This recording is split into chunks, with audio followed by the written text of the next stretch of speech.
आप वही खाना खाने के लिए गए थे, नहीं थे यहाँ पे।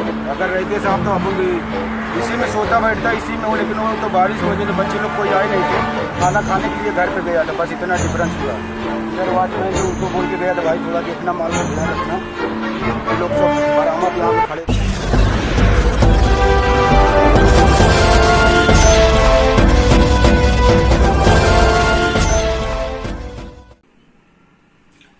नमस्कार दोस्तों, मैं हूं यूसुफ अली। आप देख रहे हैं सेफ न्यूज लाइव। आइए देखते हैं आज की खास खबर। ताउते तूफान से वसई विरार में हुई बर्बादी का दर्दनाक मंजर। मौत के मुंह से बच निकले एक परिवार की दास्तान। प्रशासन की नाकामियों की खुल गई पोल। 4 दिन बीत जाने के बाद भी शहर डूबा है अंधेरे के आगोश में। वसई विरार मनपा नागरिकों की जान से खेलकर बढ़ाने में लगी है अपनी आवक। सड़क किनारे लगे होर्डिंग्स कब ले लेंगे किसी की जान, कहना है मुश्किल।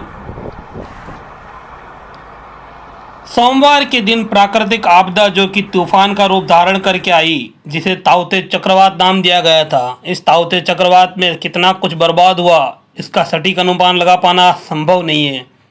लेकिन फिर भी वसई विरार की बात करें तो क्षेत्र में तेज हवा के चलते कई पेड़ बीच से टूटकर सड़क पर गिर पड़े, तो कई पेड़ तो जड़ समेत जमीन से उखड़ गए।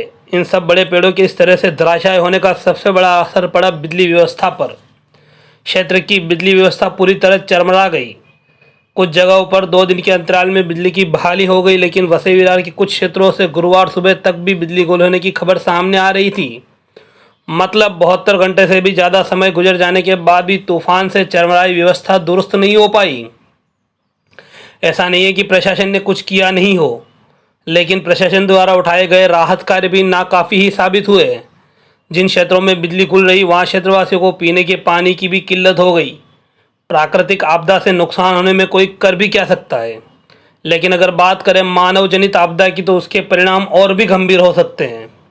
हमने मानव जनित का जो शब्द इस्तेमाल किया है, ये शब्द मनपा क्षेत्र में लगे बेहिसाब होर्डिंग्स के संदर्भ में है। होर्डिंग एक ऐसी आफत है जो खुद इंसान अपने लिए पैदा करता है। वसई विरार में मनपा ने अपनी जेब भरने के लिए पिछले साल होर्डिंग्स लगाए जाने की परमिशन कई कंपनियों को दे दी, जिसके चलते शहर में हर तरफ होर्डिंग्स ही होर्डिंग्स दिखाई देने लगे हैं, जो भी बिना किसी पैमाने के, बगैर किसी मापदंड के ताबूत की तरह खड़े कर दिए गए हैं। कुछ होर्डिंग्स अभी टूटकर गिर पड़े हैं, तो बाकी बचे कमज़ोर हो चुके होर्डिंग्स आने वाले समय में कभी भी धराशायी होकर कब किसी की जान के दुश्मन बन जाए, बता पाना आसान नहीं है। अभी गिरे होर्डिंग्स में से किसी के हताहत होने की तो कोई खबर सामने नहीं आई, लेकिन वसई वाबोला नाका विजय सेल्स के पास लगा एक बड़ा होर्डिंग्स वहाँ तरबूज का व्यवसाय करने वाले एक व्यक्ति के अस्थायी तौर पर लगे तंबू पर गिर पड़ा, जिससे उस व्यवसायी का रखा पूरा माल बर्बाद हो गया। तरबूज व्यवसायी का तकदीर अच्छा था कि हादसे के वक्त खुद वहाँ मौजूद नहीं था, जिससे उसकी जान पर मुसीबत आने से टल गई। जान भले ही बच गई हो, लेकिन माल के हुए नुकसान ने भी तरबूज व्यवसायी को पूरा झकझोर दिया। तरबूज व्यवसायी को हुए अपने नुकसान का दर्द उसकी बातों में साफ झलक उठा।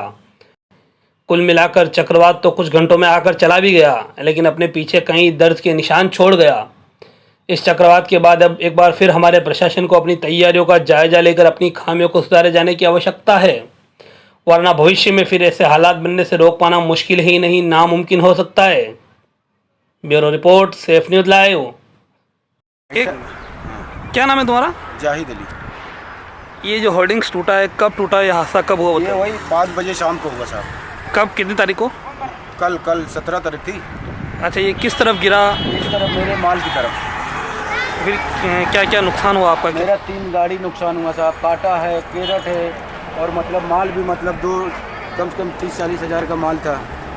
कलिंगर था साहब, उठा के फेंकाया साहब। सुबह से वही चालू है, सब बच्चे लोग देखो सब ये कब हटाया गया, किसने? ये रात में वही 9-10 बजे हटाए साहब, किरण का के। ये कितने बजे? 5 बजे था। 5 बजे गिरा है, शाम को 5 बजे गिरा है, 9 बजे हटाया गया है। ये जब गिरा तब कोई था क्या यहाँ पे? साहब वही खाना खाने के लिए गए थे, नहीं थे यहाँ पे। अगर रहते साहब तो अपन भी इसी में सोता बैठता, इसी में हो, लेकिन वो तो बारिश की वजह से बच्चे लोग कोई आए नहीं थे। खाना खाने के लिए घर पे गया था, बस इतना डिफरेंस हुआ। इधर वॉचमैन थे, उनको बोल के गया था, भाई थोड़ा देखना, माल को ध्यान रखना। वो लोग सब बरामद यहाँ पे खड़े थे, सब देखे। हमारे चैनल सेफ न्यूज़ लाइव पे अपने व्यापार एवं सेवा से संबंधित विज्ञापन हेतु मोबाइल नंबर 7385952786 अथवा 7738267786 पर संपर्क करें।